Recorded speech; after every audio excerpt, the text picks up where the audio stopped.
Hello and welcome back for day 315. Today we will be reading from Daniel, chapters 3 and 4, the Apocryphal book of Ecclesiasticus, otherwise known as Sirach, chapter 1, and Hebrews, chapter 8.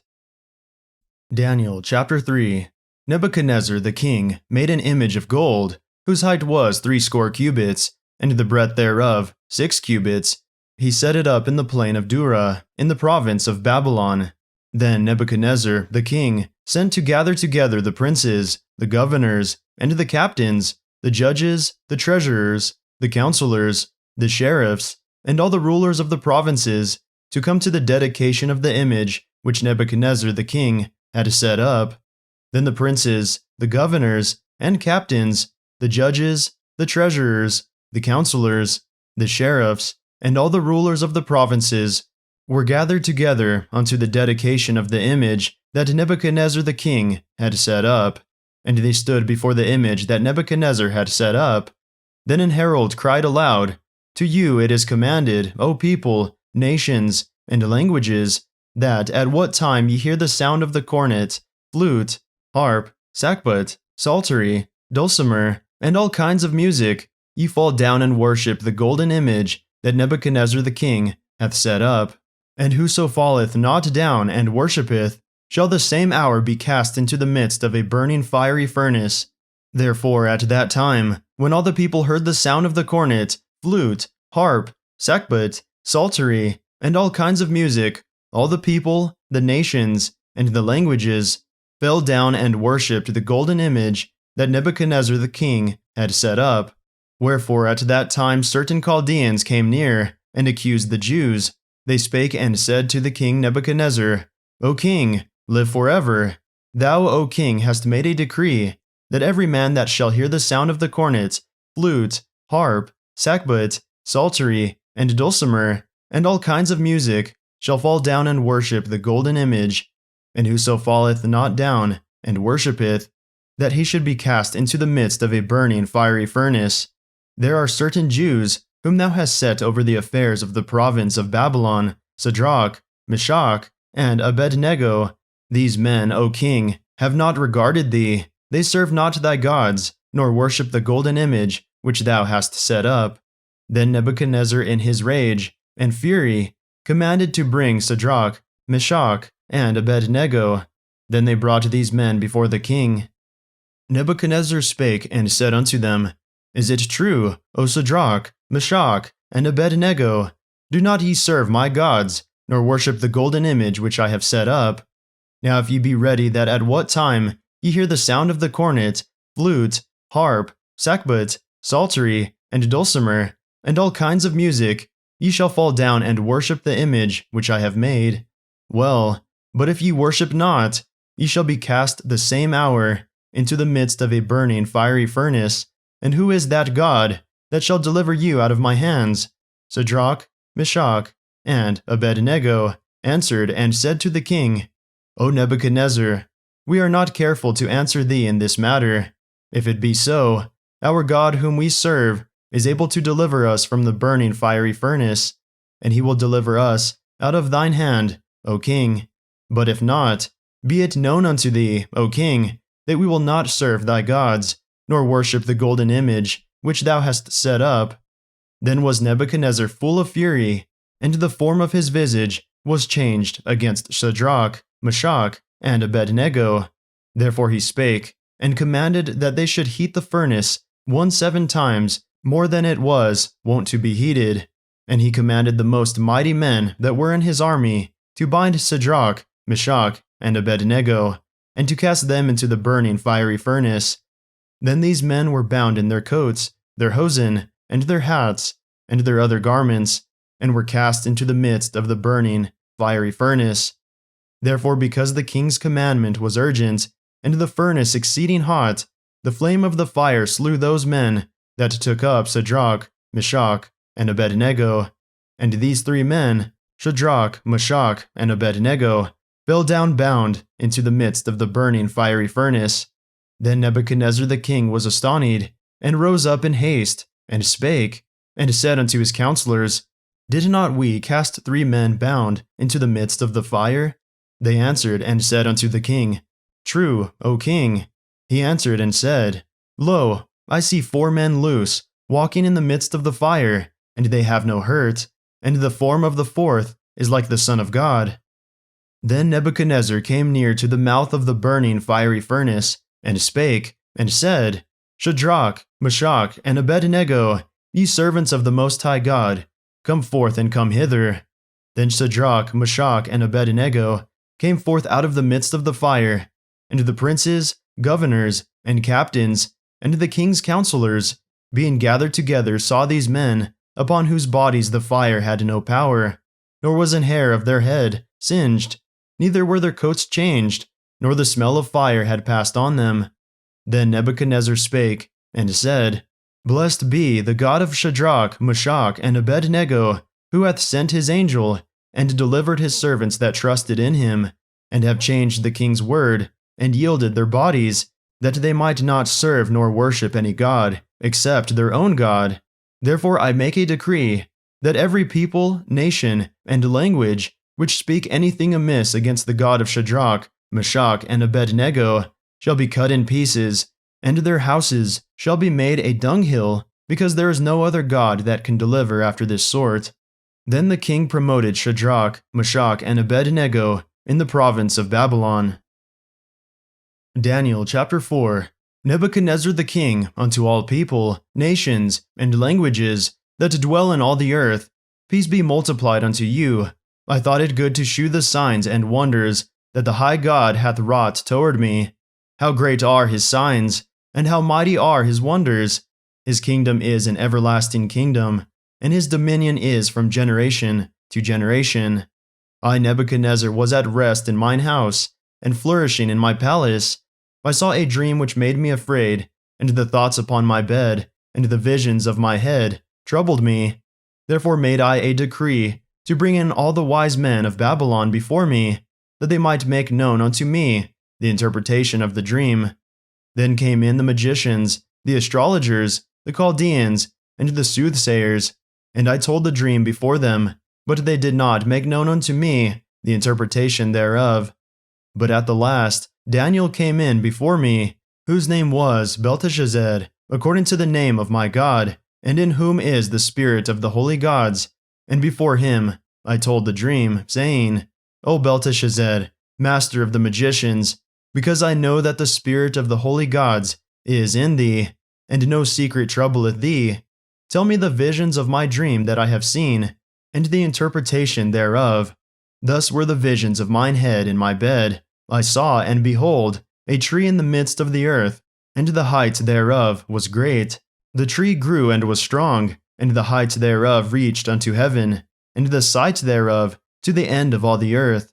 The leaves thereof were fair, and the fruit thereof much, and in it was meat for all. The beasts of the field had shadow under it, and the fowls of the heaven dwelt in the boughs thereof, and all flesh was fed of it. I saw in the visions of my head upon my bed, and behold, a watcher and an holy one came down from heaven. He cried aloud and said thus, Hew down the tree, and cut off his branches, shake off his leaves, and scatter his fruit. Let the beasts get away from under it, and the fowls from his branches. Nevertheless, leave the stump of his roots in the earth, even with a band of iron and brass in the tender grass of the field, and let it be wet with the dew of heaven, and let his portion be with the beasts in the grass of the earth. Let his heart be changed from man's, and let a beast's heart be given unto him, and let 7 times pass over him. This matter is by the decree of the watchers, and the demand by the word of the holy ones, to the intent that the living may know that the Most High ruleth in the kingdom of men, and giveth it to whomsoever he will, and setteth up over it the basest of men. This dream I, King Nebuchadnezzar, have seen. Now thou, Belteshazzar, declare the interpretation thereof, forasmuch as all the wise men of my kingdom are not able to make known unto me the interpretation, but thou art able, for the spirit of the holy gods is in thee. Then Daniel, whose name was Belteshazzar, was astonied for 1 hour, and his thoughts troubled him. The king spake and said, Belteshazzar, let not the dream, or the interpretation thereof, trouble thee. Belteshazzar answered and said, My Lord, the dream be to them that hate thee, and the interpretation thereof to thine enemies. The tree that thou sawest which grew, and was strong, whose height reached unto heaven, and the sight thereof to all the earth, whose leaves were fair, and the fruit thereof much, and in it was meat for all, under which the beasts of the field dwelt, and upon whose branches the fowls of the heaven had their habitation. It is thou, O King, that art grown and become strong, for thy greatness is grown, and reached unto heaven, and thy dominion to the end of the earth. And whereas the king saw a watcher and an holy one coming down from heaven, and saying, Hew the tree down, and destroy it, yet leave the stump of the roots thereof in the earth, even with a band of iron and brass, in the tender grass of the field, and let it be wet with the dew of heaven, and let his portion be with the beasts of the field, till 7 times pass over him. This is the interpretation, O King, and this is the decree of the Most High, which is come upon my lord the king, that they shall drive thee from men, and thy dwelling shall be with the beasts of the field, and they shall make thee to eat grass as oxen, and they shall wet thee with the dew of heaven, and 7 times shall pass over thee, till thou know that the Most High ruleth in the kingdom of men, and giveth it to whomsoever he will. And whereas they commanded to leave the stump of the tree roots, thy kingdom shall be sure unto thee, after that thou shalt have known that the heavens do rule. Wherefore, O King, let my counsel be accepted unto thee, and break off thy sins by righteousness, and thine iniquities by shewing mercy to the poor, if it may be a lengthening of thy tranquility. All this came upon King Nebuchadnezzar. At the end of 12 months, he walked in the palace of the kingdom of Babylon.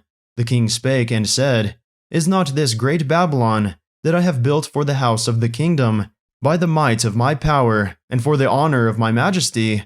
While the word was in the king's mouth, there fell a voice from heaven, saying, O King Nebuchadnezzar, to thee it is spoken, the kingdom is departed from thee, and they shall drive thee from men, and thy dwelling shall be with the beasts of the field. They shall make thee to eat grass as oxen, and 7 times shall pass over thee, until thou know that the Most High ruleth in the kingdom of men, and giveth it to whomsoever he will. The same hour was the thing fulfilled upon Nebuchadnezzar, and he was driven from men, and did eat grass as oxen, and his body was wet with the dew of heaven, till his hairs were grown like eagle's feathers, and his nails like bird's claws. And at the end of the days, I, Nebuchadnezzar, lifted up mine eyes unto heaven, and mine understanding returned unto me. And I blessed the Most High, and I praised and honored him that liveth forever, whose dominion is an everlasting dominion, and his kingdom is from generation to generation. And all the inhabitants of the earth are reputed as nothing, and he doeth according to his will in the army of heaven, and among the inhabitants of the earth.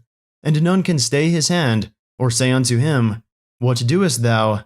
At the same time my reason returned unto me, and for the glory of my kingdom, mine honor and brightness returned unto me.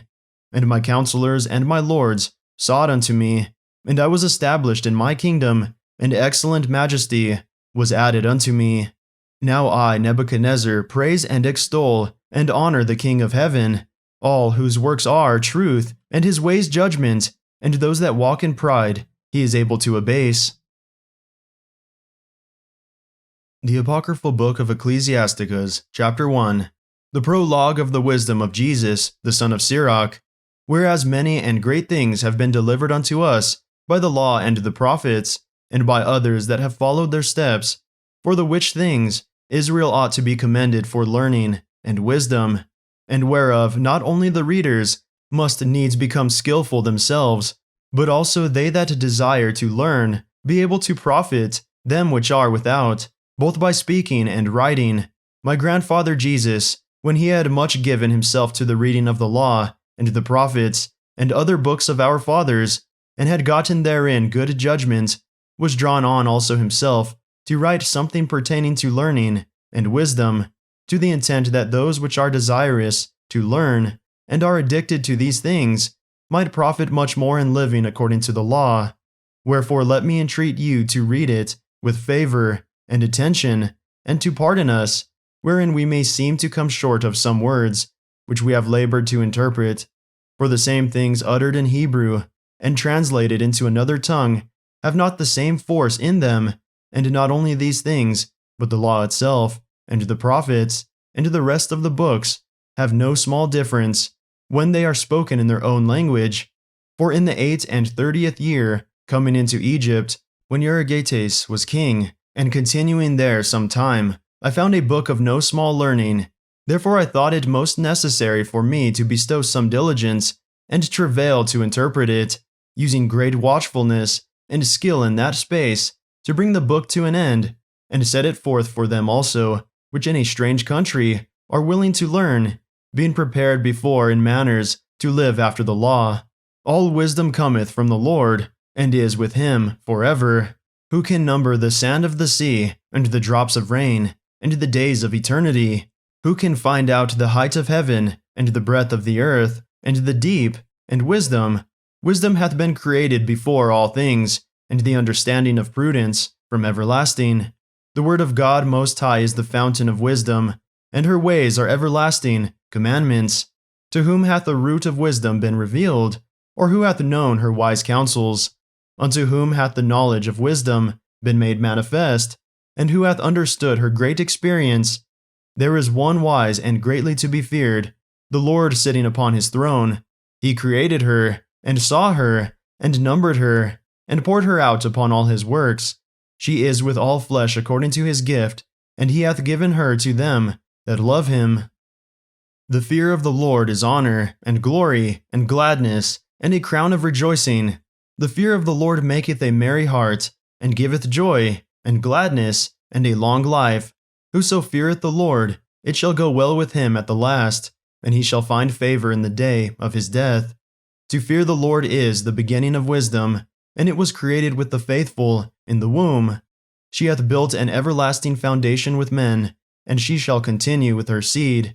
To fear the Lord is fullness of wisdom, and filleth men with her fruits. She filleth all their house with things desirable, and the garners with her increase. The fear of the Lord is a crown of wisdom, making peace and perfect health to flourish, both which are the gifts of God, and it enlargeth their rejoicing that love him. Wisdom raineth down skill and knowledge of understanding, standing, and exalteth them to honor that hold her fast. The root of wisdom is to fear the Lord, and the branches thereof are long life.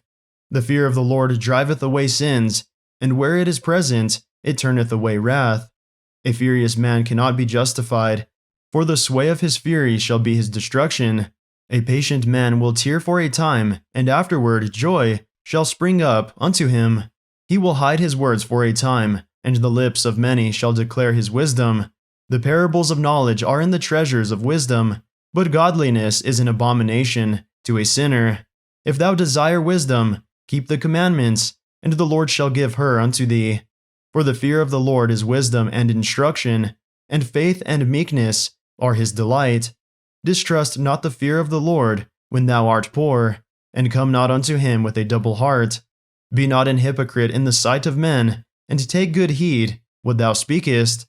Exalt not thyself, lest thou fall, and bring dishonor upon thy soul. And so God discover thy secrets, and cast thee down in the midst of the congregation, because thou camest not in truth to the fear of the Lord, but thy heart is full of deceit. Hebrews chapter 8. Now of the things which we have spoken, this is the sum. We have such an high priest, who is set on the right hand of the throne of the majesty in the heavens, a minister of the sanctuary, and of the true tabernacle, which the Lord pitched, and not man. For every high priest is ordained to offer gifts and sacrifices, wherefore it is of necessity that this man have somewhat also to offer. For if he were on earth, he should not be a priest, seeing that there are priests that offer gifts according to the law, who serve unto the example and shadow of heavenly things, as Moses was admonished of God when he was about to make the tabernacle. For, see, saith he, that thou make all things according to the pattern shewed to thee in the mount. But now hath he obtained a more excellent ministry, by how much also he is the mediator of a better covenant, which was established upon better promises. For if that first covenant had been faultless, then should no place have been sought for the second. For finding fault with them, he saith, Behold, the days come, saith the Lord, when I will make a new covenant with the house of Israel and with the house of Judah, not according to the covenant that I made with their fathers in the day when I took them by the hand to lead them out of the land of Egypt, because they continued not in my covenant, and I regarded them not, saith the Lord. For this is the covenant that I will make with the house of Israel after those days, saith the Lord. I will put my laws into their mind, and write them in their hearts, and I will be to them a God, and they shall be to me a people. And they shall not teach every man his neighbor, and every man his brother, saying, Know the Lord, for all shall know me, from the least to the greatest. For I will be merciful to their unrighteousness, and their sins and their iniquities will I remember no more. In that he saith, A new covenant, he hath made the first old. Now that which decayeth and waxeth old is ready to vanish away. That concludes our reading for the day. May the Lord bless everyone listening with strength, health, and courage, today and always.